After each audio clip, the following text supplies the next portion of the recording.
everybody. It's a beautiful day, so I'm gonna film a little video outside. So if you saw my story the other day, you saw these wheat berries that I sprouted, and you're probably like, what the heck is that? So I just wanted to come on here and talk about it a little bit because there's a lot of benefit to sprouting some grains, and so yeah, I just wanted to share that. So first of all, what are wheat berries? So this is wheat berries. I literally bought them from Whole Foods just like this. So cheap, this thing was $1. It's like from the bulk section. And yeah, just like this, you could ground it up into flour, and it's literally flour. This is like what you could do. Or you could cook it like you would quinoa or rice or any other grain and make it like that. Or what you could do is sprout it. And there's actually so much benefit that you get from sprouting it. So I'll explain how you sprout it basically. And so first off, you literally take these. I took like a half a cup of this and it turned into all this, and you put it into a container. A lot of people use a mason jar with like a mesh cover or whatever, but I happen to have this strainer that just seemed to work perfectly.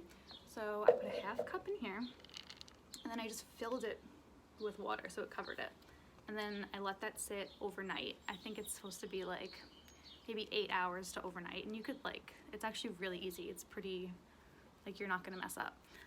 So yeah, I let it soak for overnight, and then in the morning I strained it out, rinsed it, and then I used this strainer, and then I just covered it without covering it completely, so there was no like mold growth or anything. So I used like a mesh cover. You could use like a cloth cover or something like that.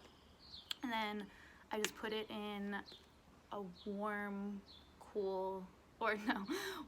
dark place so that it could begin to work its magic and sprout.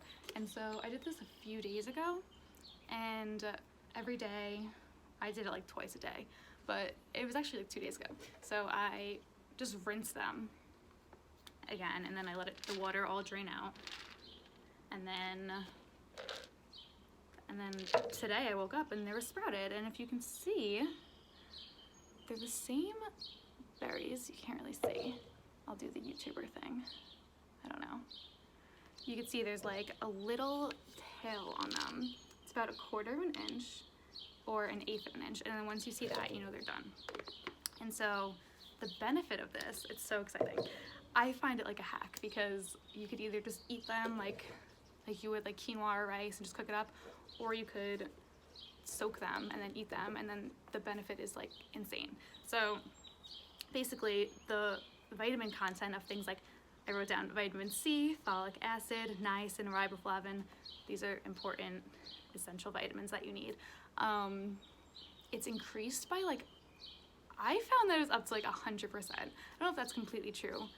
Not 100%, 100 times. I don't know if that's completely true, but if anything, it's a lot. So it's like really increases the concentration of these vitamins. And another thing, so I don't know if people know what phytic acid is, but it's a chemical that's in a lot of foods, and what it does is it actually prevents you from absorbing some of the minerals in the food. And so if you were just eat this raw, or like boiled like you would quinoa, or eat it in a flour, then it has a lot of phytic acid in it, so you wouldn't get a lot of the absorption of the minerals. But what soaking does is it denatures the phytic acid, and you actually get much more absorption of the zinc, the calcium, the copper, iron, magnesium, all that stuff. So it's just really beneficial nutrition wise.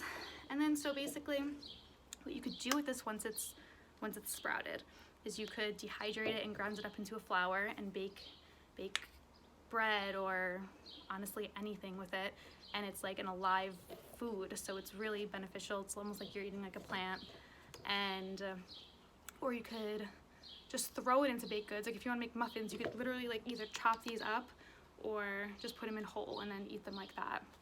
What I'm gonna do is I'm gonna make a little salad with it. So I think I'm gonna go inside, whip up the salad, and then I'll come back and show you what I did. Okay, I'm back and I made my lunch.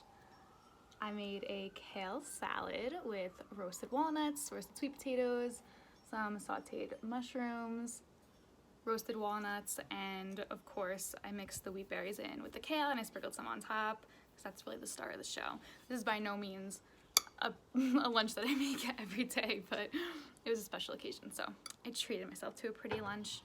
Yeah, so that's kind of it with the wheat berries. I don't think it's something that a lot of people do. They don't really take the time to sprout their grains, except for me. I'm a weirdo. I use my time to sprout grains. But honestly, like, the key to this is that it didn't take a lot of time at all. It was actually so simple. I literally poured water on them, left them overnight. For the next really day, honestly, the next whole day yesterday, I rinsed them twice, and that was it. And then today I had sprouted wheat berries that I threw in my salad. I can keep them in the fridge. I think they keep up to 2 weeks. I'll have to double check that, but about 2 weeks. Yeah, you could also do it with many other grains. Honestly, that's probably what I'm gonna be spending a lot of my time doing. I'm gonna be experimenting a little with different grains because I have a lot of free time now. I'm sure a lot of people do right now. So this is the time if you want to try it. It's such a great way to just add a bunch of nutrition to your meals.